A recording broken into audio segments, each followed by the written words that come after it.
Imagine stepping outside your home on a cold winter morning and finding footprints in the snow. Not unusual, right? But what if those footprints led directly to your house and never came back out? In 1922, a family living on an isolated farm in Germany began experiencing strange events. Footsteps in the attic, missing keys, unexplained noises during the night. Days later, every person on that farm would be dead, and investigators would uncover evidence suggesting something almost impossible. The killer may have continued living inside the house for days after the murders.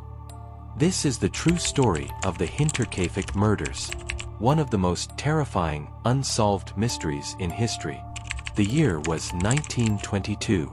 In the quiet countryside of Bavaria, Germany, stood a small farm known as Hinterkaifeck. It was isolated from the nearest village. Surrounded by fields and forest, it was the kind of place where neighbors were far away and nights were completely silent. 6 people lived there. Andreas Gruber, his wife, Kazilia, their widowed daughter, Victoria, Victoria's 2 children, 7-year-old Kazilia and 2-year-old Joseph, and a newly hired maid named Maria Baumgartner. To outsiders, the family appeared ordinary, but behind the walls of the farmhouse, something strange was already unfolding.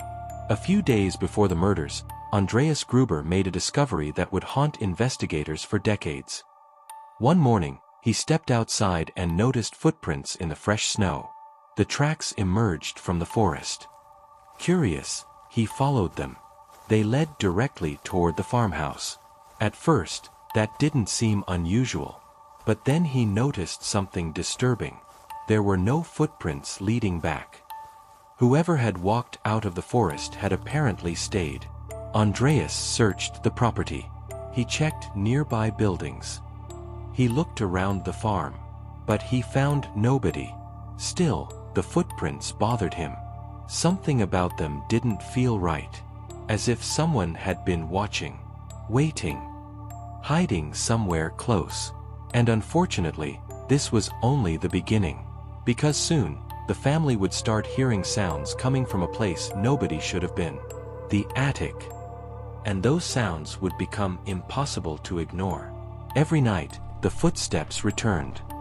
Slow, heavy, deliberate.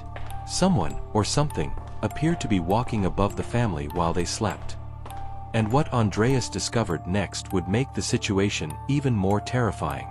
The footprints in the snow were disturbing, but they weren't the only strange thing happening at Hinterkaifeck. For weeks, members of the family reported hearing noises coming from the attic. At first, they were easy to ignore. A creak, a thump, the sound of wood settling in the cold. But soon, the noises became impossible to dismiss. They sounded like footsteps, slow footsteps, moving back and forth above the rooms where the family slept. Night after night, Andreas eventually climbed into the attic to investigate. He searched every corner, every beam, every dark space, but he found nothing. No intruder, no explanation, only silence. Yet somehow, the sounds always returned, as if someone was hiding just out of sight. Then another strange event occurred. A set of house keys suddenly disappeared. The family searched everywhere. Drawers, cupboards, bedrooms, the barn. Nothing. The keys were gone.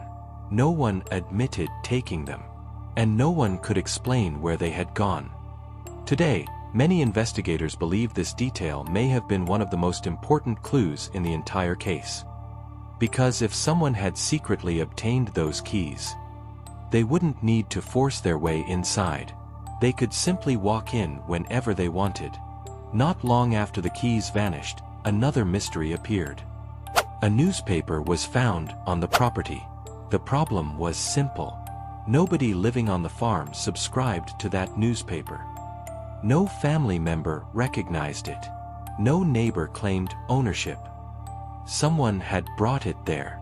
But who and why? Years later, investigators would wonder if the newspaper belonged to a person secretly watching the farm. Someone who had been spending time near the property without being noticed. Someone who knew the family's routine. Someone waiting for the right moment. The strange atmosphere inside the house became so unsettling that the family's previous maid decided to quit. According to reports, she believed the farm was haunted. She complained about unexplained noises, strange feelings, and an overwhelming sense that something wasn't right. Eventually, she left. She could no longer stay there. Just days later, a new maid named Maria Baumgartner arrived to replace her. Tragically, she would survive less than 24 hours. March 31st, 1922. The final day. As evening approached, life on the farm appeared normal. Neighbors later reported seeing nothing unusual. No screams. No signs of panic. No indication that a horrifying crime was about to take place. The family completed their chores. Animals were fed. Lights glowed inside the farmhouse. Everything seemed ordinary. But somewhere in the darkness, a killer was waiting. And before sunrise, 6 people would be dead. Investigators believe the first victim was lured into the barn. Then another followed. And another. One by one. What happened inside that barn remains one of the most horrifying mysteries in criminal history. Exactly what happened that night may never be known. There were no surviving witnesses. No confessions. No recordings. Only the evidence left behind. Investigators believe the killer somehow managed to lure members of the family into the barn, one at a time. Perhaps they heard a noise. Perhaps they thought an animal had escaped. Or perhaps they recognized the person calling them. Whatever happened, the victims did not enter the barn together. They arrived separately. And one by one, they were attacked. Andreas Gruber was among the first. Then came his wife. Then Victoria. Then 7-year-old Kazilia. The attacks were sudden and brutal. Inside the farmhouse, the new maid Maria and young Joseph were also killed. By sunrise, every person living at Hinterkaifeck was dead. The farm had become completely silent. But the story was far from over. Because something even stranger happened after the murders. Days passed. Nobody immediately realized the family was missing. The farm sat alone, just as it always had. Yet witnesses later reported something unusual. Smoke continued rising from the chimney. The animals appeared to be cared for. Someone was feeding them. Someone was maintaining the property. When neighbors finally became concerned and visited the farm, they made a horrifying discovery.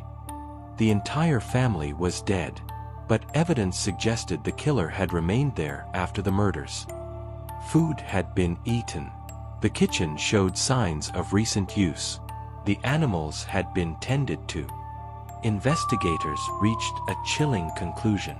The murderer may have spent several days living on the farm after killing everyone inside.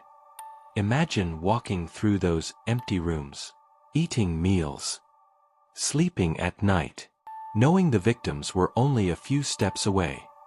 Even today, that possibility remains one of the most disturbing aspects of the case. The discovery shocked Germany. Police launched a major investigation. Dozens of suspects were questioned. Neighbors, workers, family acquaintances, travelers passing through the area. Over the years, countless theories emerged. Some believed the killer was someone known to the family. Others suspected a former employee. A few investigators even considered the possibility that someone had secretly been living in the attic before the murders occurred. Yet despite years of investigation, no suspect could be definitively linked to the crime. The case remained unsolved. Today, the Hinterkaifeck farm no longer exists. The buildings were demolished long ago. But the mystery remains. Who left the footprints in the snow? Who walked through the attic at night? Who stole the keys? And was the killer already hiding on the property before the murders began? More than 100 years later, nobody knows. The answers disappeared with the victims. And somewhere in the shadows of history, the identity of the Hinterkaifeck killer remains unknown. If you enjoyed this true horror story, subscribe to Mystery Monkey. For more real-life mysteries, paranormal cases, interesting topics and survival horror stories. Because sometimes the scariest stories are the ones that actually happened.